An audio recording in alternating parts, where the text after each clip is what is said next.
Welcome, everybody, on this beautiful Saturday morning ahead of Week 18. This is Hawk Talk. I'm your host.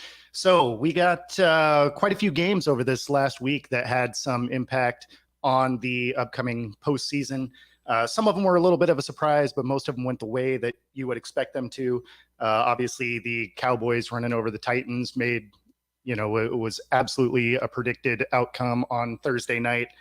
But there were a couple of them that were a surprise. Despite the fact that Tua was out, I didn't think that the Pats were going to be able to pull off the win against the Dolphins. So there's some things that went down over the last week that make Week 18 probably one of the better Week 18s in years, because most of the games matter, whether it's seeding within the playoffs or teams that are still trying to get in. Now, obviously, the Monday night game between the Bills and the Bengals was, a tragic event. And of course, it's great to see that Damar Hamlin is doing better, communicating with the team. With the game being canceled, it makes the AFC side a little bit interesting, to say the least. But if you go back to some of our partners over at the Let's Talk Sports Network, they did a show on Friday that you should absolutely check out. They have a link, and that show was to benefit Damar Hamlin's toy drive. They have a link to it so you can donate. So definitely pop over to Let's Talk Sports, check that show out. And, I think that the donations are north of 7 million now, which is absolutely amazing. But, they could absolutely use more. So again, pop over there, donate if you can. Even if you can't, check the show out. It was a great show. Went for about 2.5 hours, had guys from all over the Let's Talk Sports Network chiming in on it. So great show. Let's head directly into the way these playoffs are going to look. Don't need to spend a whole lot of time on last week's games. So for the AFC South, if the Jags Jags or Titans, whoever wins that game, they're in. They win that division. So that one is decided on that game itself. The 7th seed becomes a little bit more convoluted, to say the least. If the Pats win versus the Bills, for the Pats to get in, they need to beat the Bills. The Dolphins need to lose to the Jets. The Steelers need to lose to the Browns. And the Jags have to win. So the odds of all of that coming together is probably pretty low, especially the Pats beating the Bills portion of that. For the Dolphins to get in, they need to beat the Jets and have the Pats lose, which is highly likely that they'll beat a Jets team that really has looked terrible over the last, 6 weeks. The Steelers, for them to get in, they need to beat the Browns, which they can absolutely do. And then the Dolphins need to beat, the Finns and the Pats both need to lose. So again, they need a lot of help. I don't know if that happens. And then the Jags, weirdly, even if they lose to the Titans, they still have a path to get in, although it is an extreme long shot. They would need the Dolphins, the Pats, and the Steelers to all lose. I don't know that happens, but you probably end up with the Jags winning the South, and realistically, you probably have the Dolphins slide into that 7th spot after this weekend. Now, if we move over to the NFC side for the 7th seed, it is also a little bit interesting. Obviously, they don't have quite as many moving pieces as the AFC side does, but for the Pack to win, for the Pack to get into the 7th seed, they win to get in.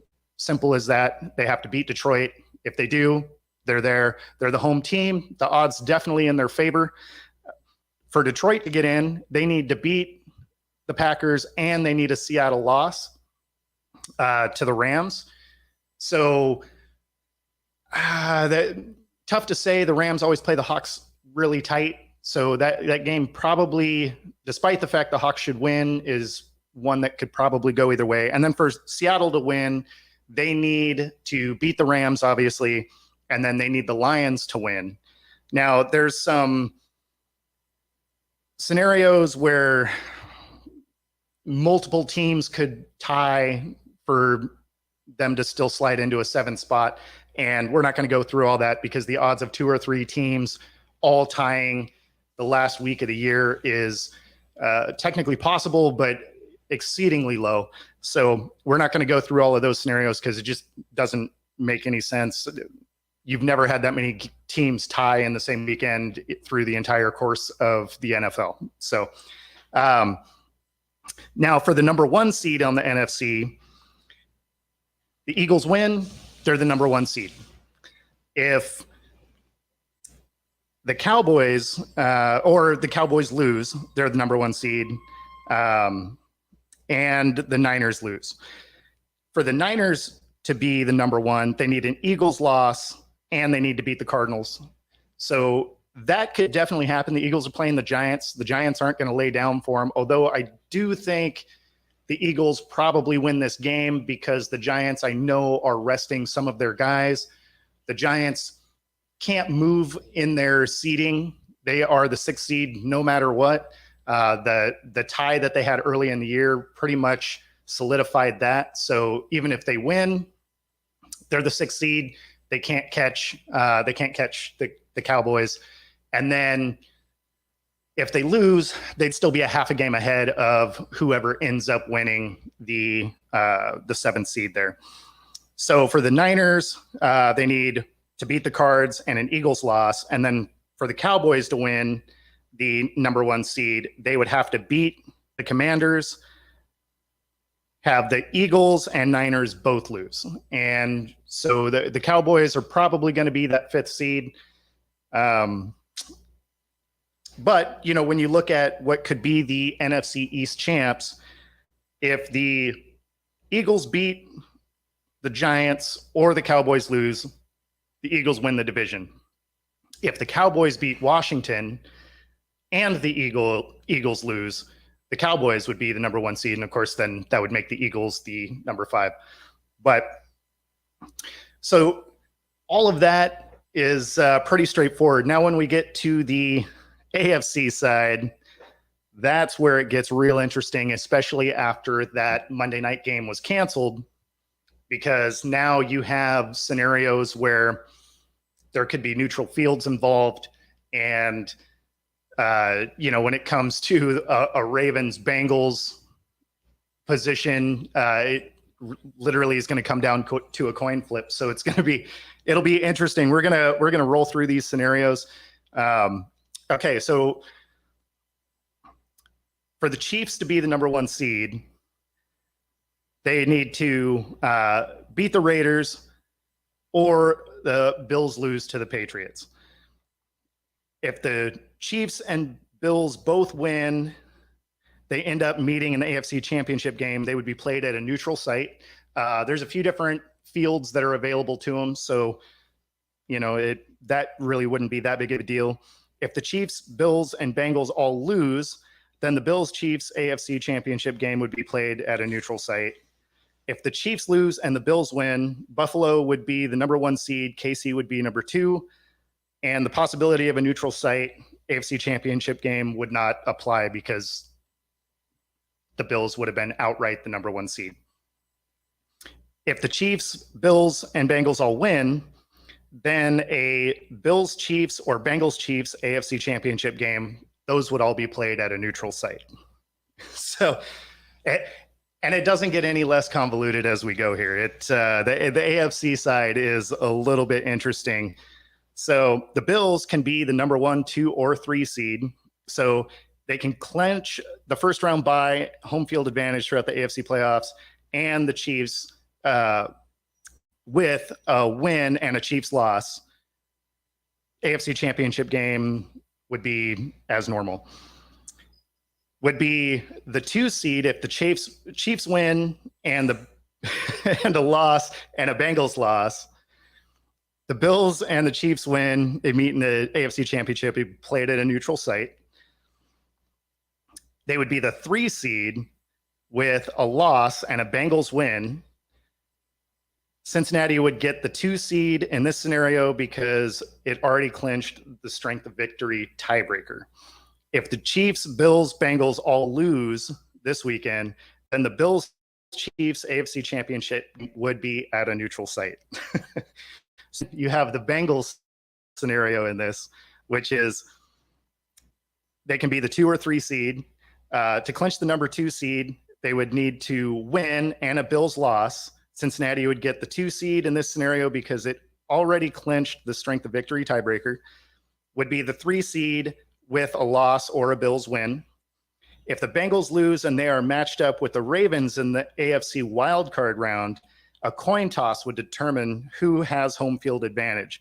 The specific scenario would occur the Bengals to lose at home to the Ravens and for the Chargers to win at the Broncos. Now, that's obviously a little bit interesting. I imagine that the Ravens aren't super excited about that because that would mean that the Ravens had beat them twice. So I get why some of the Ravens fans were not super happy about that scenario. But again, with the way this all went down, this is probably about the most fair scenario that, gets everybody still in the same timeline. That would have been a logistical nightmare to try and move the whole postseason to, try and get that game played. So in this scenario, I don't think there's no way everybody's going to be happy, but this is probably about the most fair you probably could have made this all come together. Let's see. We got if the Chiefs and Bills lose and the Bengals win, a Bills Chiefs or Bengals Chiefs AFC Championship, those would all be played at a neutral site. So those are the scenarios. I have a written copy of that on my Twitter. Definitely want to read through that because some of it is some of the way that's going together is really interesting. And again, it's really best case scenario. They had less than a week to figure out a viable plan to fix missing a game without absolutely disrupting the entire rest of the postseason and Super Bowl, which, obviously from the outside, you look at it and you just say, oh yeah, you push everything a week, not that big of a deal. It's just, you have all of the other moving pieces to it. You have all the fans that are, ticket holders in towns where they may not have a game now, or, you have lots of different, just logistically, it would have just been insane, especially for the cities prepping for games to potentially be played there. So let's see. So for the games today, it's going to be the Jags Titans game that's going to be interesting to watch. The morning game doesn't have a lot of ramification for the postseason the same way that the evening game does. Again, the Jags Titans game, that's going to be a good watch because that's going to be for the division title. If the Jags end up losing, they still have a way to sneak in, but the odds are exceptionally low. So other than that, I'm going to let you get on with your Saturday. Like, subscribe, and we will see you tomorrow. We're going to be on the Let's Talk Sports game day preview. So yeah, check us out there. Have a good day, everybody.